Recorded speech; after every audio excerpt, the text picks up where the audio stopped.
may travel from Clár, from the county Kildare, from Dublin right down to Macroom. But where would you see a fine widow like me? Biddy Mulligan, the pride of the Coombe, me boys. Biddy Mulligan, the pride of the Coombe. I'm a buxom fine widow that lives in a place in Dublin that's known as the Coombe. Me shop and me stall are laid out in one place, and me palace consists of one room. By Patrick Street corner for 35 years I stood by my stall, that's no lie.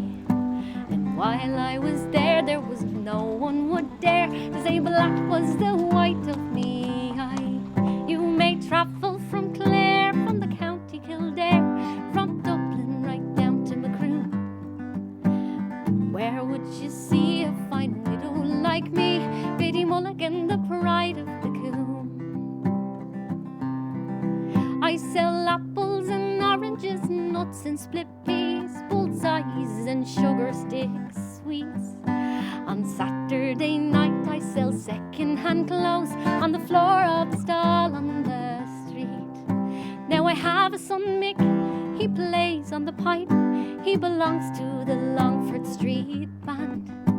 It would do your heart good to see them march out on Sunday on Dollybound Strand. You may travel from Clár, from the county Kildare, from Dublin right down to Macroom. Where would you see a fine widow like me? Biddy Mulligan, the pride of the Coombe. You may travel